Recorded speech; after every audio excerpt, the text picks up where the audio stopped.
Bonjour chers frères et en Christ, bienvenue dans cette nouvelle vidéo de 7 minutes de pain quotidien du 15 décembre 2025. Nous poursuivons notre lecture dans le livre Actes des Apôtres chapitre 9 et nous allons lire aujourd'hui le verset 38. Nous avons vu dans la vidéo précédente que l'apôtre Pierre s'est rendu dans une contrée appelée Lyde où il a guéri un homme paralytique depuis 8 ans par le Saint-Esprit. Après cela, le Saint-Esprit a zoomé particulièrement sur la vie de Tabitha qui était dans la ville nommée Joppé.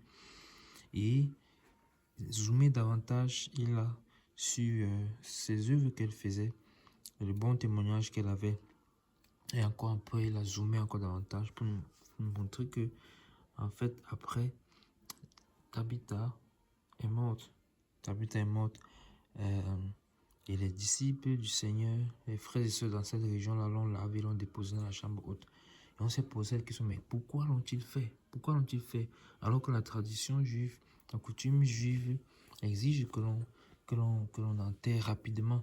Et en plus de cela, la chambre haute était considérée comme un lieu de prière. Comment ils ont plutôt mis là-bas?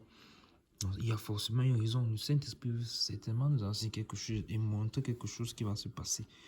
Donc, le verset 38, aujourd'hui, donc, nous allons lire ceci. Comme Lyde est près de Joppé, les disciples ayant appris que Pierre s'y trouvait, envoyaient 2 hommes vers lui pour le prier de venir chez eux sans tarder. Amen, amen, amen. Donc, nous voyons dans la raison pour laquelle les frères et sœurs ont mis Tabitha dans la chambre haute. Déjà, regardez comment ces bons yeux vont parler pour elle. À cause de cela, ils ont décidé de la mettre dans la chambre haute. Pourquoi? Parce qu'ils savaient qu'ils ont entendu que l'apôtre Pierre est là, dans une ville voisine. Et vous voyez encore une fois de plus comment le Saint-Esprit coordonne toutes choses.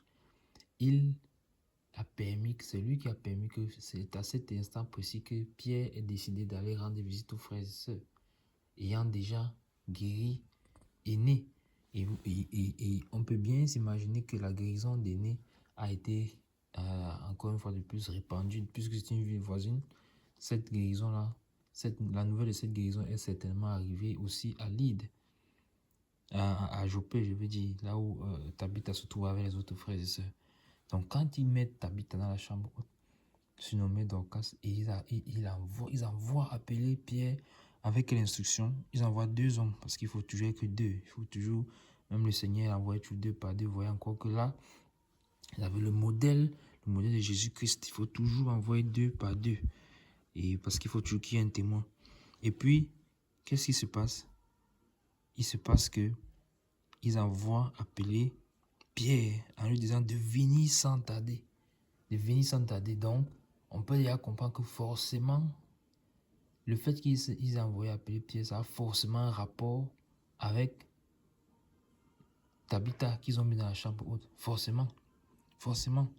Parce qu'on dit, le verset commence en disant, comme Lyde est près de Joppé. Vous voyez, les villes voisines. Les disciples, ayant appris que Pierre s'y trouvait, envoyaient des hommes pour le prier de venir sans tarder. Et regardez vraiment donc cette grâce que l'apôtre Pierre a reçue de pouvoir prier pour que les personnes reçoivent les guérisons. Et là, on sent que le Saint-Esprit veut dire encore nous amener à une autre étape, à un autre niveau dans la guérison, du don de guérison qu'il a accordé à l'apôtre Pierre.